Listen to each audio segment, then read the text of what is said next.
We're not. No. Right. Go back. My computer's rolled over, so I'm gonna move that. It's 4:30 and I'm going to call this meeting to order, acknowledging that the District of Tofino operates within the territory of the Tla-o-qui-aht First Nation. Notice to attendees that the meeting is being video recorded and will be published on the District of Tofino's YouTube channel. Also, a notice to virtual attendees to sign up for public comment and question period using the Q&A function in Zoom. To register, participants are required to enter their full name, residential address, and the agenda item they wish to speak to. From the chair, I will move for unanimous consent if there are no objections. I move that pursuant to section 15 of the District of Tofino meeting procedure bylaw number 1229/2016 as amended, the October 7th, 2025 regular meeting be held electronically via Zoom and live broadcasted on the District of Tofino's YouTube channel. Seeing no objections, that motion is carried. And that the facility provided for the public to watch and hear the meeting be located at the Tla-o-qui-aht Theatre, 380 Campbell Street in Tofino BC. Continuing to see no objections, that motion is carried. Adoption of agenda, to unanimous consent. If there are no objections, I will move that October 7th, 2025 regular council agenda be adopted. Seeing no objections, that motion is carried. We have no items on our consent agenda today, and so we move to the adoption of minutes. From the chair, to unanimous consent, if there are no objections, I'll move that the minutes of the regular council meeting held September 16th, 2025 be adopted. Seeing no objections, that motion is carried. The mayor's report, the mayor is away today, but I would like to take a moment just to speak to the fact that we went to UBCM a couple of weeks ago as mayor, council, and CAO, and it's always a great opportunity to advocate for issues that are affecting Tofino, and an opportunity to stand side by side with members of the Tla-o-qui-aht and do some advocating on shared concerns. Some members of council and mayor also attended the Truth and Reconciliation activities on September 30th, the march and the presentations at the Timbers. In addition to the cultural activities of the day, Mayor Law had the opportunity to sign alongside Chief Elmer Frank the 2025 protocol agreement between the Tla-o-qui-aht First Nation and the District of Tofino. It was really heartwarming to hear Chief Frank speak about the work that the district has been doing with Tla-o-qui-aht and how appreciative they were of our shared efforts. On a similar note, tomorrow night at the Tourism Center, it's the opening of Truth, Honor, and the Way Forward exhibit. I had the opportunity to attend last year and I found it very impactful. The exhibit actually runs until October 19th, so you can stop in and see it anytime. But tomorrow evening between 4 and 6, they do a presentation and some of the high school students read the poetry that they wrote. So it's pretty heavy, but it's very moving and I highly recommend it to anybody. Moving on from that, we'll go into public comment on agenda items. Mr. McCall, could you please make the open call? Thank you, Chair Thomas. Yeah, I believe we have a few folks signed up for public comment, but I will also do an open call for those attending online and those folks in the gallery. So if there's anyone attending online that would like to make a comment, you need to state your name, the agenda item you're speaking to, and your address. I'll do an open call for those folks online. Calling once, calling twice, calling 3 times. No online questions at this time. Wonderful. We'll start with those joining us in the gallery. And first on the list, I have Jarmo.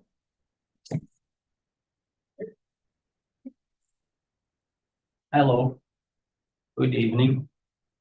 I read the letters that were sent in, item 9.3 and 9.4, and it instigated me to look into my own understanding of what this limits to growth business is about.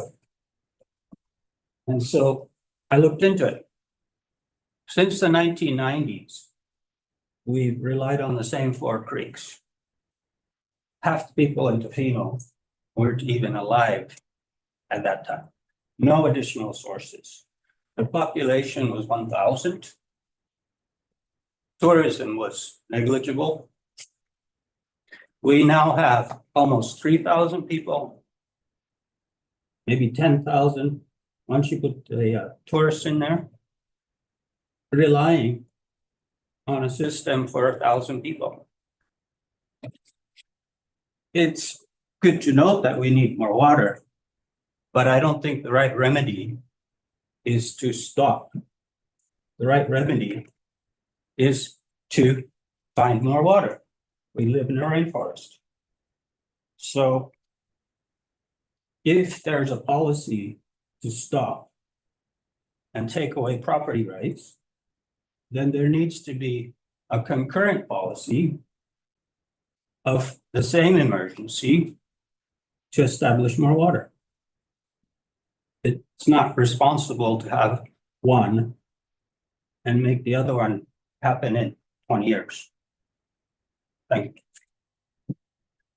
I apologize. I forgot to get you to state your full name and your address. Sure. I just want to add that in. Can I write it to you? I'll give it to you. Oh, sure. No, I know it's written down. We were just supposed to have you say that at the beginning. I apologize. That was my mistake. Next up, we have Stephen Thicke.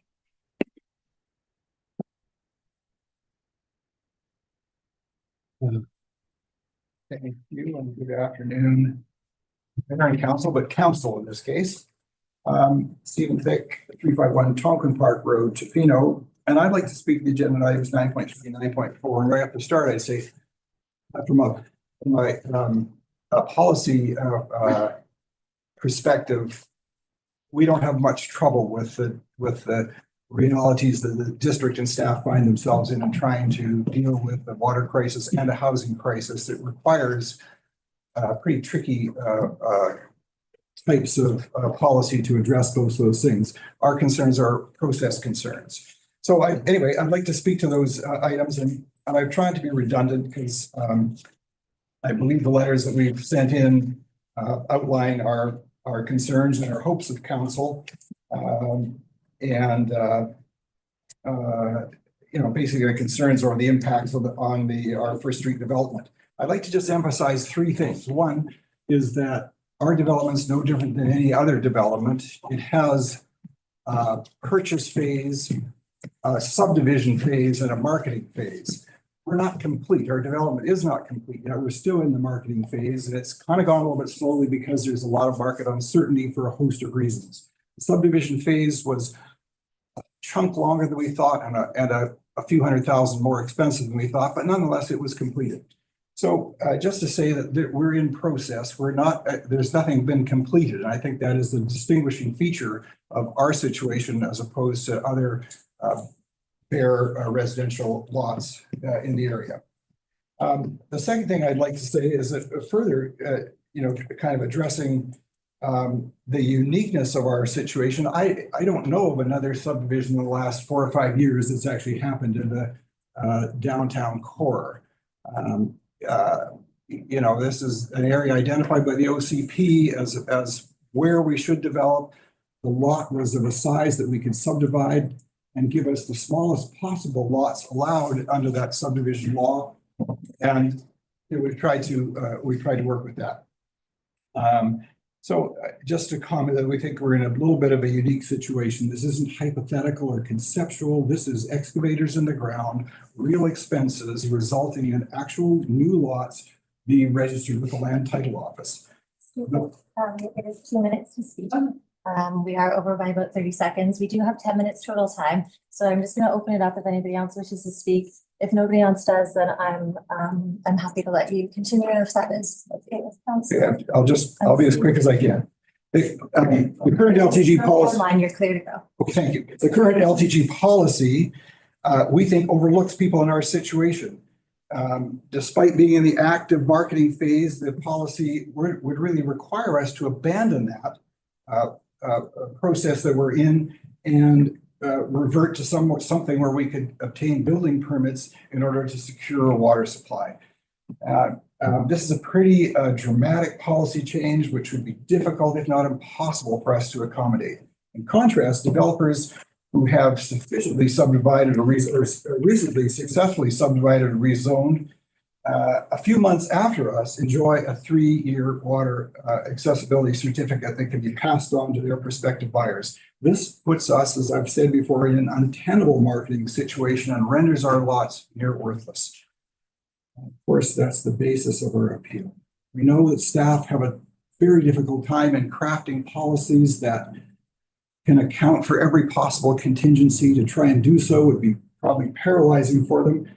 And we trust that's why there's a caveat in that policy that allows council the discretion to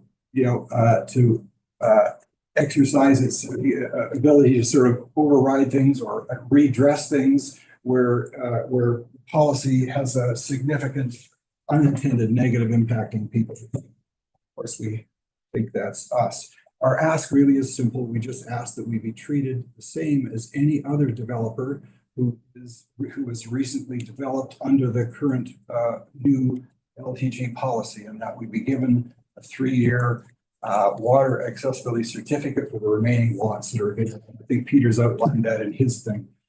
He suggests going back to the time when the subdivision was first approved by council. That gives us a pretty thin 1 year. My preference would be to have it, if council sees that that's reasonable, to have that start at the time policy was enacted a year or so ago. Thank you for your consideration. I'm happy to answer questions. Anyway. Got the time. What's the time? Okay. Or the space in the agenda for that. Thank you for accommodating me. We have no delegations today, so we are moving right into correspondence. Our first item on here is from the Nanaimo Regional Hospital District regarding an invitation to attend the Health Forward Summit on November 13th, 2025. I believe the invitation was open to all council members, but there is concerns from the organization that it might be oversubscribed. Yeah, I could speak to that. So through the Regional Hospital Board, our chair will be attending that, and I will, what I propose is that I'll be able to, there'll be an update to the board, and once I hear that, I can give an update to council on what transpired at the summit. Does that mean you're already attending in ways that are accommodated for, or you're asking to attend? No, our chair. Yeah, our chair is already. So we had decided as the Regional Hospital Board that we would just send the one. Just in terms of the organizations ask, and then in terms of expenses as well too. So I'm just offering the ability to update council as to the contents of that. Thank you. Councillor Steer, were any other councillors interested in attending? I haven't heard from Mayor Law or Campbell Lawyer that either of them were looking to do this. Unfortunately, I don't have space in my calendar. And also I was interested, but I'm so comfortable with Councillor Steer's going. I won't be going. It'll be our chair, Deb Haggard, who sat in on our. Oh, okay. Yeah, so she'll be attending that meeting, and it's said that she would absolutely. In fact, I could even invite her to give an update too. That was something that'd be appropriate. I think I'm happy with that as well. I just looked at staff. Tiana, I know you mentioned that you would be attending as well. Do you feel that that's sufficient if we perhaps invite our representative from Hospital Board to speak? Yeah, thank you for the question. I think that's fine. There seems to be interest from the organization that members of council participate, but it sounds like we'll have good regional representation. And I'm happy to connect with Deb as well at the summit. And if say Mayor Law or Councillor Sawyer reaches out and they do want to, is there an opportunity for us to arrange that? I know the cutoff time for signing up is in 2 days, so that's why it's pertinent to have it now. But if council is amenable, if and want to read up to 2 council members, and that gives a space for Councillor Sawyer to decide whether they'd like to. I would like to do that if that's okay with council, just because I haven't had the opportunity to speak with either of them before this meeting. So from the chair, I would like to move that up to 2 council members be authorized to attend the Health Forward Advancing Healthcare in Central and North Vancouver Island Forum, November 13th, 2025 in Nanaimo, BC, and be reimbursed for costs in accordance with District of Tofino Council Remuneration Bylaw number 1254/2018. Second. Seconded by Councillor Anderson. All in favor? Right, that motion is carried. Thank you. I was just gonna have a comment on there. If there was space available, because it's, I mean, I would be interested in attending from the district perspective, but if we have representation, and I'll leave it out to maybe to Mayor Law to comment on that. Otherwise, I could attend. I am available on November 13th, but having that, we already had representation on the other. So, thank you. Item 9.2, we have correspondence from Michelle Hall, fundraiser and donor relations from the Q&amp Biosphere Trust regarding request for letter of support from Q&amp Biosphere Center funding opportunities.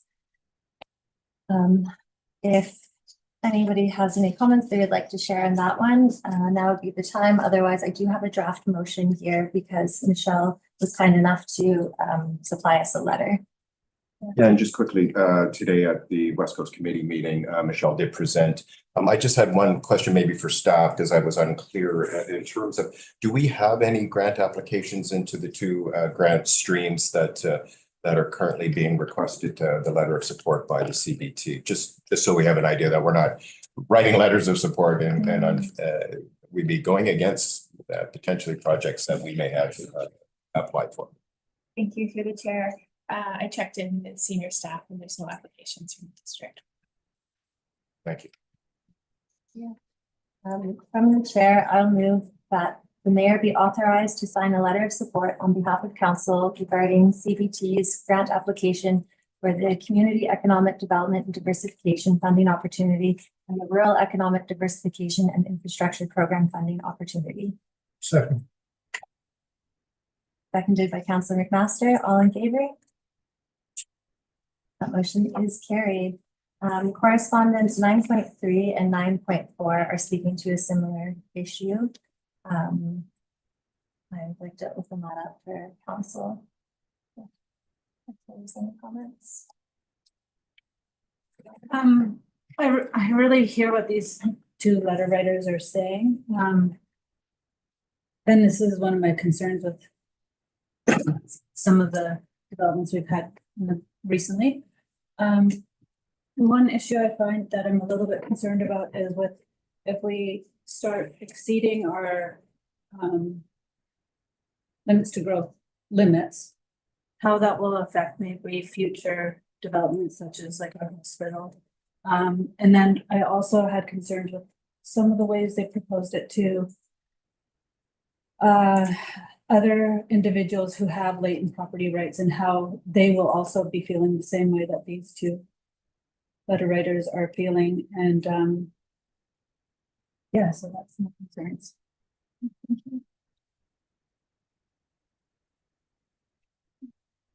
Yeah, and regarding the one letter writer suggested a number of potential areas to be looking at, and as Mr. Thicke presented here, some of the conversations that in terms of retroactive I would and there's also the conversations around, as we know, the limits to growth policy is not a static policy. It's a policy that will be looked at as an interim measures in terms of looking for down the road. Of course, we know that will be a time frame exceeding years in terms of water allocation and new sources. So I am curious in terms of the WAC process and some of the suggestions that Mr. Thicke's suggestions within here. I am curious, and if staff has any input into maybe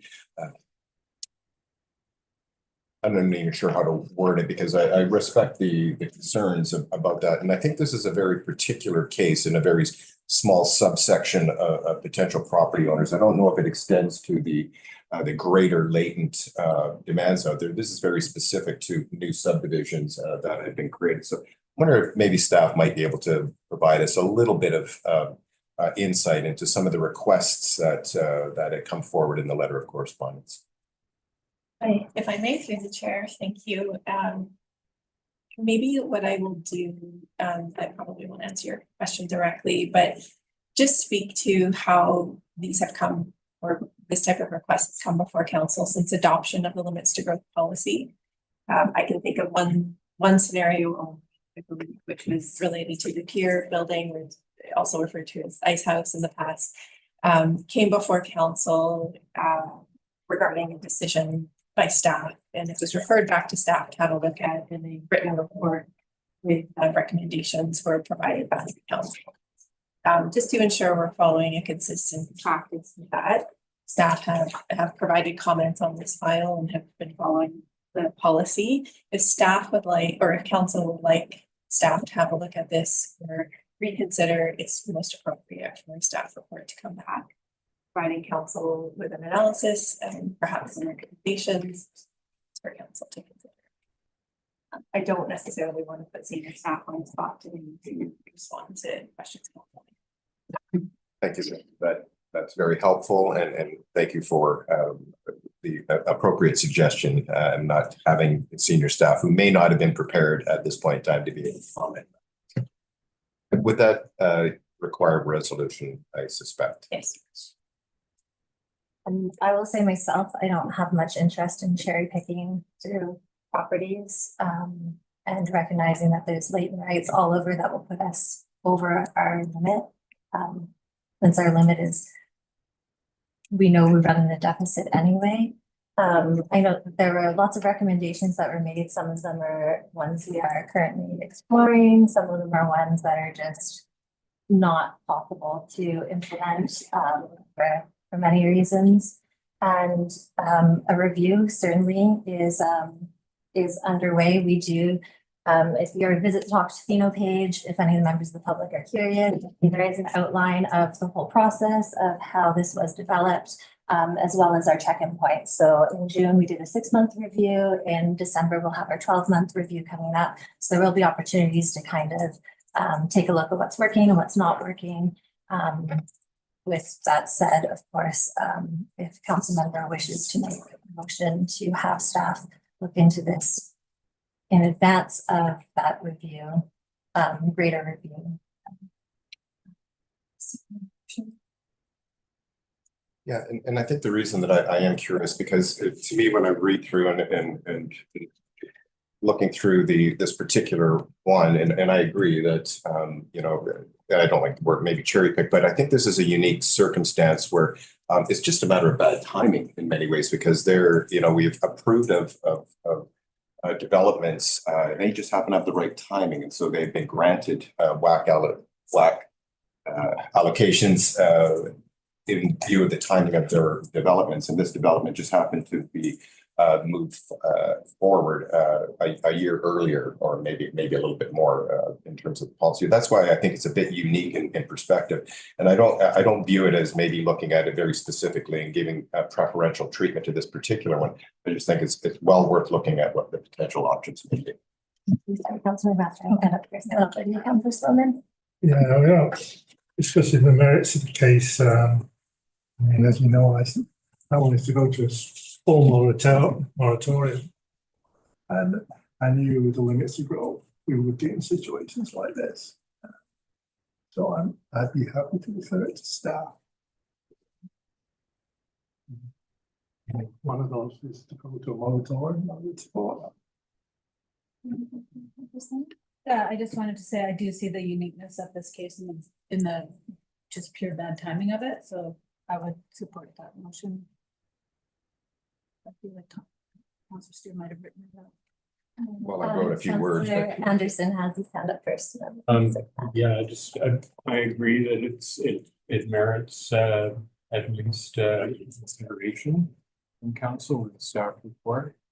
And I think this might not be the first one that's come our way, and there may be others. So I'd like it to not only to come back with a report for consideration, but I'd like to see some sort of a discussion around how we might deal with any others that come forward. And this one has a distinction because of timing, and but there might be some other ones out there that are very close in their time. Sort of have that context in the report as well, so we can have a little bit more to consider about which ones we might review, which ones we might not. How many more potential ones are out there, that will also be part of that other review. But we certainly went into the limits to growth with our eyes open, knowing that these possibilities were out there. So I think I would note that the properties that we've allowed wax for are properties that have no short-term rental allowances. And I think this is unique in the sense that it is still zoned for short-term rental accommodation. And some of the other ones that we've given water allocation certificates to have very clear plans and intentions to build residential homes, which I think is a priority for myself. That said, I think it is important that we do have clear direction on how to approach issues like this and properties that wish to be looked at individually, that we should come up with a way through a staff report that allows us to see how to navigate it. So we're not in situations like this where we're kind of put on the spot and we feel like we're dealing with almost very personal situations and personal relationships with people. Councilor Steer, do you have a motion drafted? I think you Well, were working on I'm something. working on it, but I'll look over maybe to Ms. Etienne suggested a course of action, and I don't know if you have the appropriate words there, but maybe I see you looking down at your pad. Do you have a suggestion? Didn't type anything out, but I could suggest that the correspondence received from Stephen Thicke and Peter Thicke be referred to staff. Council. Would that work? We might massage it a little bit. Yeah.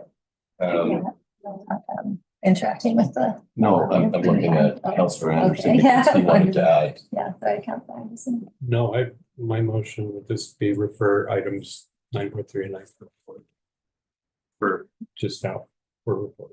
So staff have heard public meeting. What council's intentions are to consider it with the staff report. Sorry, Ms. Etienne, do you think it's appropriate that we refer that as a separate item and perhaps the through the 12-month review, that's a more appropriate spot to have the broader picture of how these issues will be dealt with? Or will that come through those two items as well? I just want to make sure that we're not, like, we are looking at property, but we're also looking at the process. I think that will naturally come up as staff has a look at this, and I wouldn't want to narrow the scope of that report too much. So by referring those two items to staff, I think that we'll be able to navigate that. Thank you. Appreciate that. Okay, in that case, I am ready to share that items 9.3 and 9.4 on the October 7th, 2025 agenda be referred to staff for report. Seconded by Councilor Costa. All in favor? Okay. We have no presentations and reports today, but we are moving into bylaws, and we do have a bylaw for adoption. I see no reports or presentation attached to this, so if council is comfortable, I will move from the chair that the district. I will move from the chair that District of Tofino Public Property Use Amendment Bylaw number 1098.01/2025 be adopted. Seconded by Councilor Steer. All in favor? Motion is carried. Unfinished business, we have none, but business initiated by council members. I know Councilor Steer, you have 17 pages of notes for us. And then if any other councilor. Usual number. Thank you through the chair. I do have a couple of updates.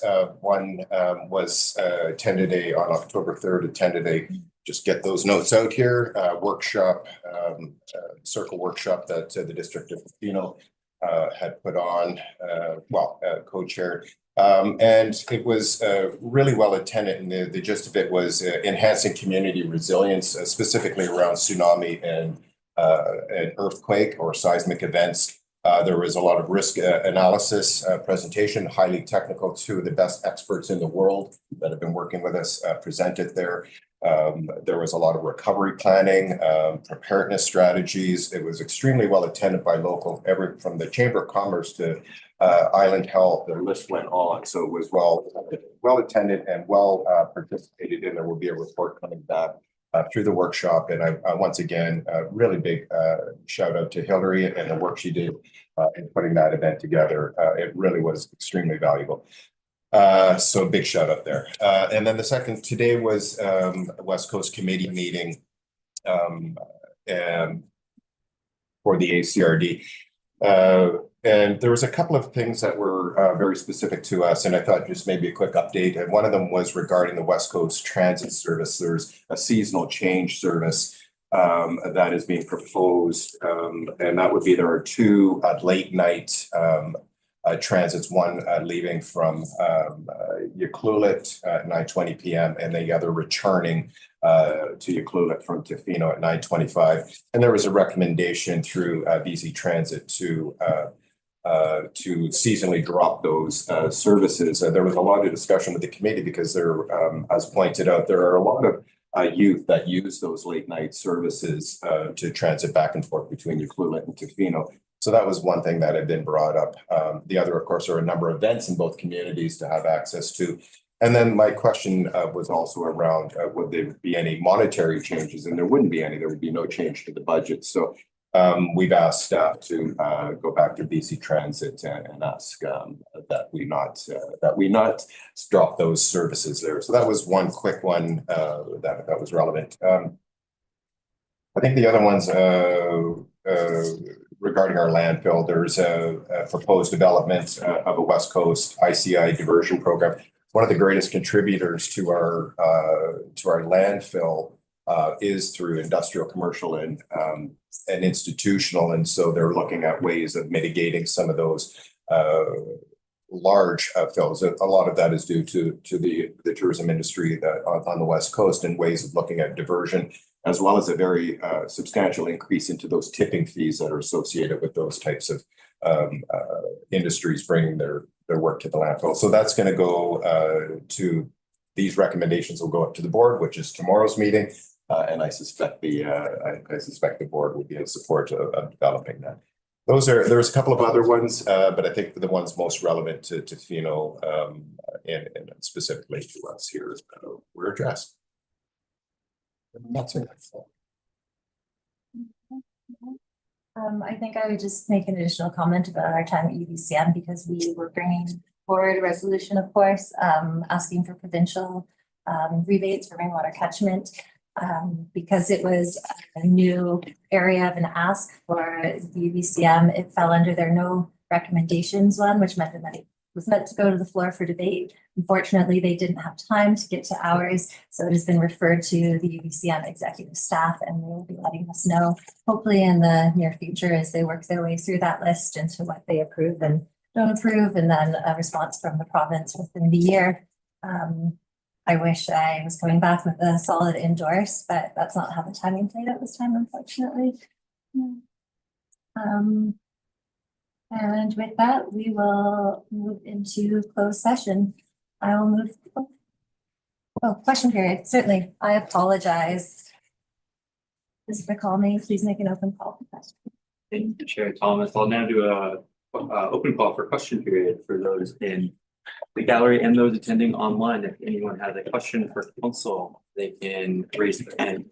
Say your name, your agenda item. Jarmo, you have my name. And the address of your residency. I'll now do an open call, calling once, calling twice, calling 3 times. No one online, but we do have 1 member in the audience. Chairman, you're welcome to so we have 2 minutes. In view of the fact that we have this water shortage, which has been around for decades, and that we've taken emergency action, which violates property rights and essentially stops housing development during a housing crisis. What action has Tofino taken, concrete action, to get a better source or improve a source? Thank you, Jarmo. We have done our water studies that came out in 2023, identifying additional sources. We are in the process of looking at those additional sources and viability, at which point we will engage the community through the process to decide on which avenue we'll go through. I believe that's a succinct way of putting it, if not overly detailed. Yeah. That was giving me the nod. Why do we have a plan that says we will resolve an emergency in 20 years? 20 years and an emergency is an oxymoron. I can appreciate that, Jarmo. To put in some context, the dollar amount that is coming through on the proposed solutions is in the hundreds of millions of dollars. So we'll be looking at significant increases to our taxes while we explore avenues for grants and provincial and federal funding. It's not as easy as just building a tower. There are steps to go through. It's It's a difficult process. for me to understand why it would cost hundreds of millions to get water from a rainforest, especially in view of the fact that 4 creeks have done a job quite nicely for 50 years. So I object to that number.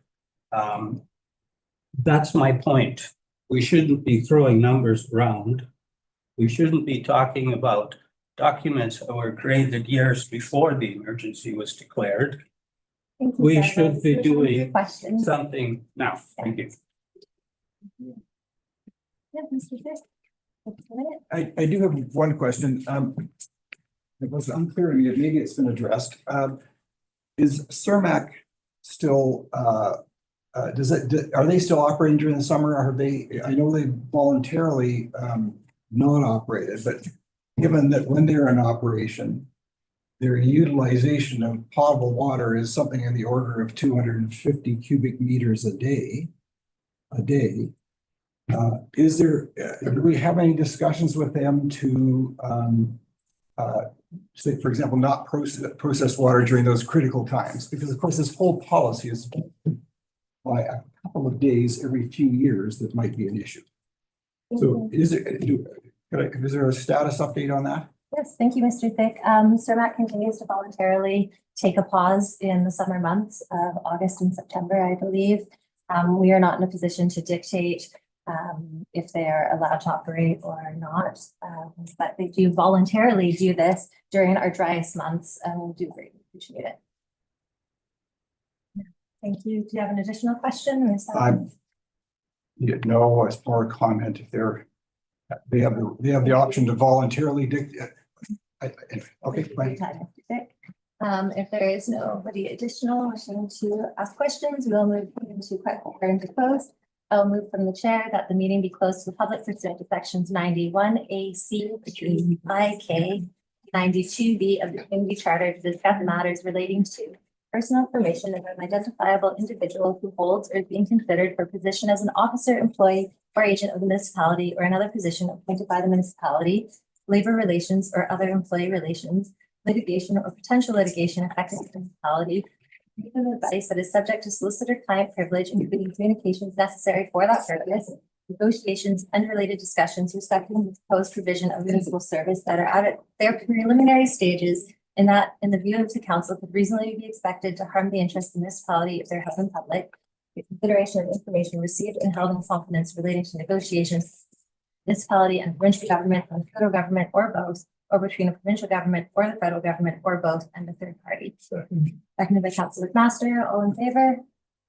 Motion is carried. I think we'll take a brief recess while we. Okay.